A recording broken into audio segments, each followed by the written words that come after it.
Not Your Typical Dragon by Dan Barrell, illustrated by Tim Bowers.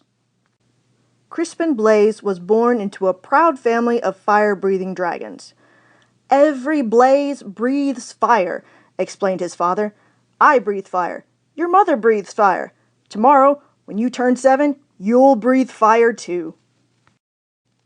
The little dragon imagined all the forests he would burn down. He dreamed of all the castles he would destroy. He also considered boiling water to make tea, but he didn't tell his father that. The next day, Crispin sat among family and friends as a big cake was brought to the table. "Who will light the birthday candles?" his mother asked. "I will," declared Crispin. He could feel a tingling inside his tummy, but when he opened his mouth, fire didn't come out. Whipped cream came out. "Crispin!" shouted his father. "Dragons breathe fire!" "What will the neighbors think?" worried his mother. "I love whipped cream," said his little sister Ashley. The little dragon was whisked off to the doctor the very next day. "Please fix my son," demanded Crispin's father. "What seems to be the problem?" asked the doctor. Crispin opened his mouth and breathed, but fire did not come out. Band-Aids came out. "I see," said the doctor gravely. "Dragons should breathe fire," insisted Crispin's father.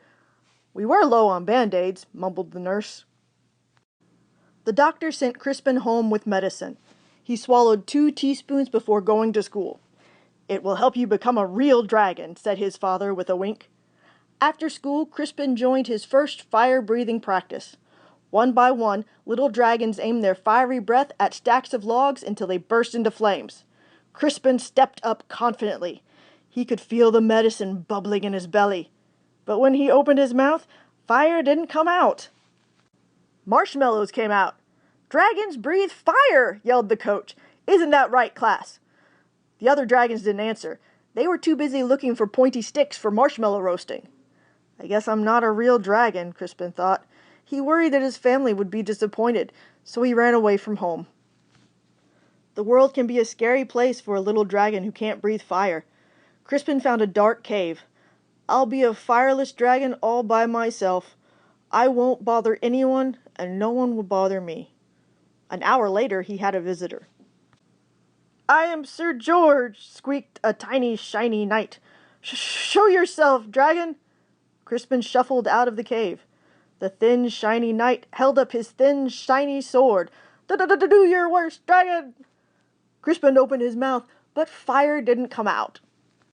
Soap bubbles came out. "Don't you breathe fire, dragon?" Crispin shook his head. "I can't." Sir George moaned. "My father insists that I fight a fire-breathing dragon.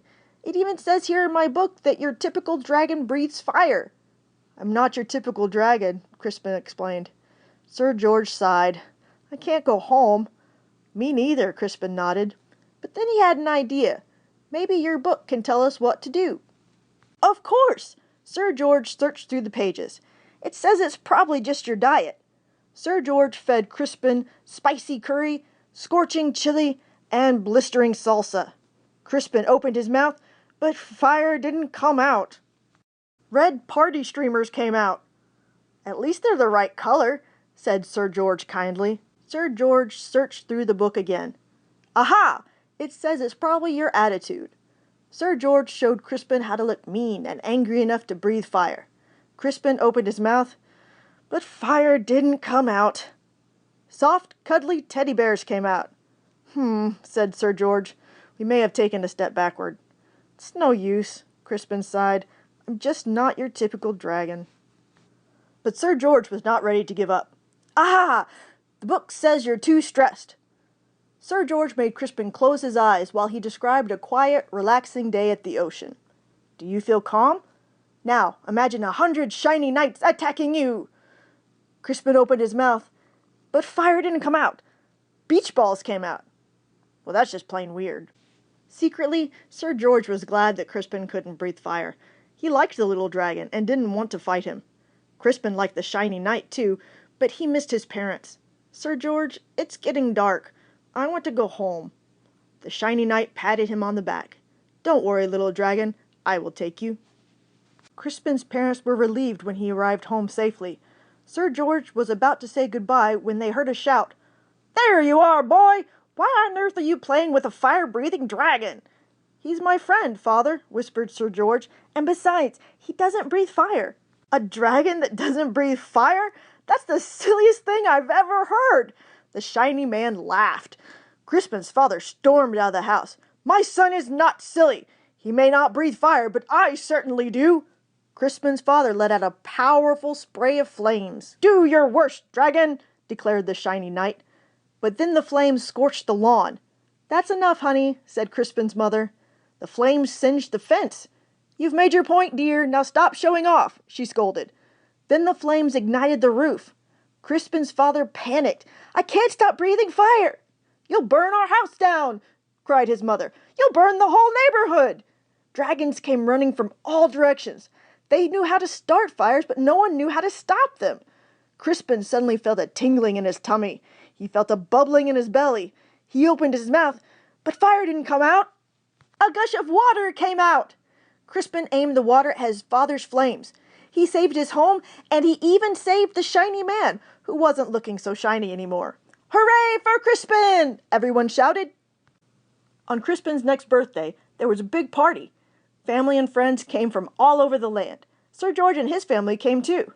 Lots of dragons were dancing. Crispin stood with his mouth wide open. Fire still didn't come out. Music came out instead. "Your son," said an old uncle to Crispin's father, "he's not your typical dragon, is he?" "No," replied Crispin's father proudly. "My son is something special." And then he jumped up and danced to Crispin's music too.